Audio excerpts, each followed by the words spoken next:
the market doing? If you're thinking about buying or selling a house in Denver, Colorado, you're probably wondering about the current market. That information is coming right up.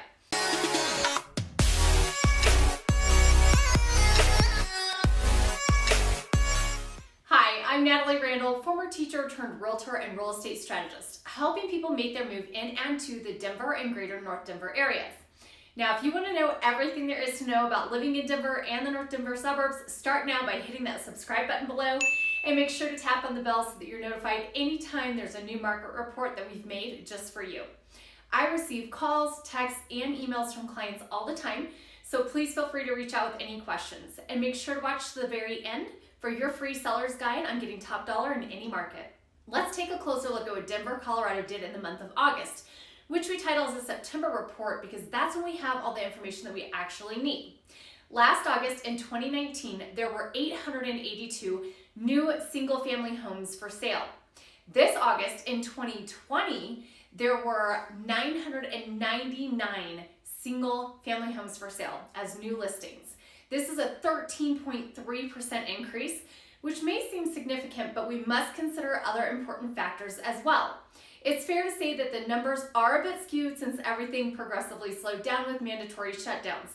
However, what we're actually seeing is that our current market more closely resembles what we would see in a normal spring market for the Denver area, and now it's actually happening more in fall in those Denver areas and North Denver areas. Last August in 2019, there were 740 single-family homes that were sold. And in this August of 2020, there were 813 total single-family homes sold in the Denver area. That's a 9.9% increase. This increase can indicate so many things, and at the same time, it's a positive as we have limited inventory and are in need of more options for buyers. This number can also be skewed by the number of new construction homes that have sold in the Denver area. And lastly, it can be an indicator of the amount of people that we have seen moving away from the city to the suburbs and less populated areas. If you're interested in a new construction home, don't do it alone. I made a video about purchasing new construction homes above. Check it out right here.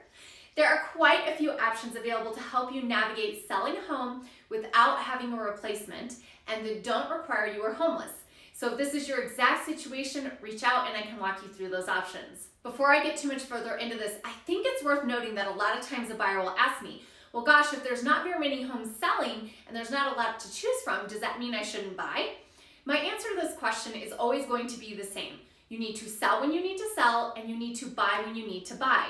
In other words, don't try to time the market. Base your home purchase simply off your financial well-being and your ability to purchase and afford a home at any given point in time.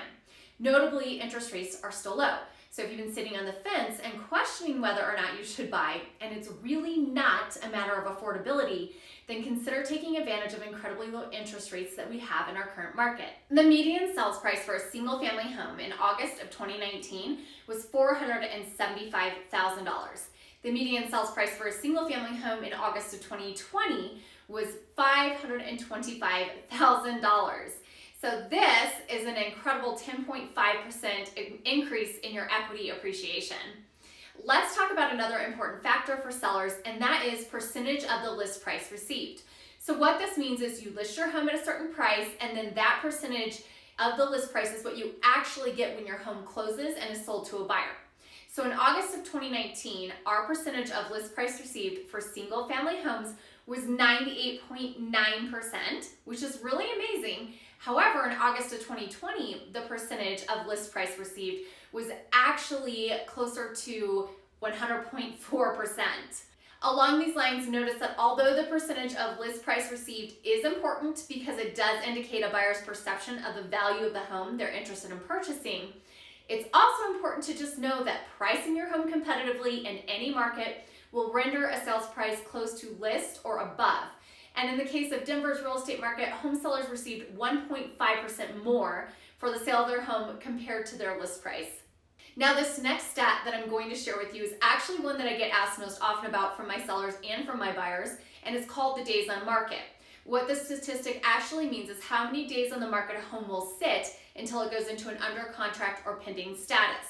So in August of 2019, the average home in Denver, Colorado that was single family sat on the market for 27 days. before going into a pending status. And in August of 2020, the days on market decreased to 21 days. This is great because it actually means that if you're a home seller, your house should sit on the market less than it would have a year ago, and it's about a 22.2% decrease from what we saw compared to last year. Keep in mind that in a traditional market, August is when most home sales taper off, as at that point of time, many families have already started the school year. This is worth noting as it may be a change in the real estate cycle as many families are having to school from home, and this could trickle down to include that maybe we'll start seeing more homes for sale in winter and fall of this year than we did previous years. Now, what does this mean for buyers? Well, what it means for buyers is that currently our market is still hot. So if you're one of those buyers that's having a hard time making a decision and you fall in love with a home, it's worth considering actually going forward with making an offer on that particular home. You might find yourself competing even if you are the first one to put an offer in, so it's important to work with knowledgeable agents like me. This next one is a pretty big indicator of the mindset that people have regarding the market, whether they're a buyer or a seller. And what this particular statistic is called is inventory of homes for sale. Now, what this specifically references is how many homes are currently available for sale in the market, including new listings and those that have sat on the market a little bit longer. If we look at last year, there were 1,406 single-family homes in Denver for sale. And in August of this year, 2020, there are 696 single-family homes for sale. This is a decrease of a whopping 50.5%. I don't have a crystal ball, but what I can tell you is that in my opinion, this demonstrates that there's a ton of buyers out there and we just don't have enough homes for them. The last metric that I want to point out to you is the month's supply of inventory, also known as the absorption rate. What this means is how many months of inventory we have before all the homes are sold. In August of 2020, our monthly supply of inventory for Denver is 0.85% of 1 month. We don't even have 1 month's supply of homes available for purchase.